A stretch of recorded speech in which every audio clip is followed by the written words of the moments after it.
এবার সড়ক দুর্ঘটনায় প্রাণ গেল দেশের জনপ্রিয় বাউল শিল্পী পাগল হাসানের। বৃহস্পতিবার সকালে সিএনজি অটোরিকশা করে ফেরার সময় বাসের সাথে মুখোমুখি সংঘর্ষে প্রাণ যায় এই শিল্পী সহ দুজনের। এ বিষয়ে সবশেষ খবর জানাতে সুনামগঞ্জ থেকে সরাসরি যুক্ত হচ্ছেন সহকর্মী মেহেদী হাসান। মেহেদী, পাগল হাসানের মৃত্যুতে ঘটিত বাস চালককে আটক করা হয়েছে কিনা বা সবশেষ কি খবর রয়েছে বিস্তারিত জানাবেন। নেন্সি, দেখুন, আজকে সকাল 7টার দিকে যে সুনামগঞ্জের যে জনপ্রিয় সঙ্গীত শিল্পী, তিনি সুনামগঞ্জ তথা সারা বাংলাদেশেরই জনপ্রিয় একজন সঙ্গীত শিল্পী এবং সেই সকাল 7টায় তাকে যে বহনকারী যে সিএনজি ছিল সেই সিএনজি এবং একটি সিলেটের গোবিন্দগঞ্জ থেকে দোয়ারা যাওয়ার পথে বিপরীত দিক থেকে এসে তার সিএনজিটিকে সামনের দিক থেকে মারে এবং সেই সংঘর্ষে স্পটেই তারা দুইজন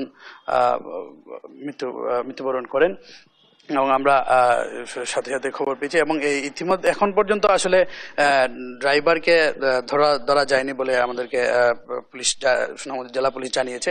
তবে তারা চেষ্টা চালিয়ে যাচ্ছেন ড্রাইভারকে দ্রুতই গ্রেফতার করবেন। আমরা যদি একটু কথা বলি সুনামগঞ্জ জেলা শিল্পকলা একাডেমির সাধারণ সম্পাদকের সাথে, সুনামগঞ্জের যে শিল্পীকে আমরা আজকে হারিয়েছি তার আসলে যে ক্ষতি আমাদের হয়েছে সে বিষয়ে আপনি একটু জানতে বলতেন। আজ সুনামগঞ্জবাসী, সুনামগঞ্জের প্রতিটি মানুষ শোকে স্তব্ধ। আমরা একজন গুণী শিল্পীকে হারিয়েছি। সুনামগঞ্জের মানুষের যে প্রতিক্রিয়া তো আসলে ভয়ানক। আমরা তো সবাই স্বজন হারানোর বেদনায় ভুগছি।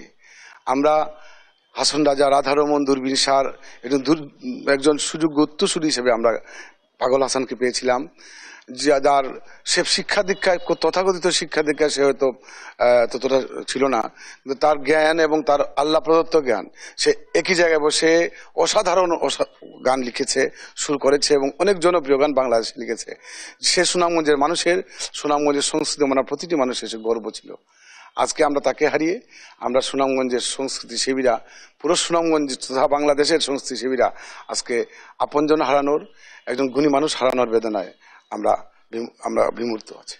নেন্সি, আপনি শুনছিলেন আসলে সুনামগঞ্জের সংস্কৃতি অঙ্গনে শোকের ছায়া নেমে এসেছে।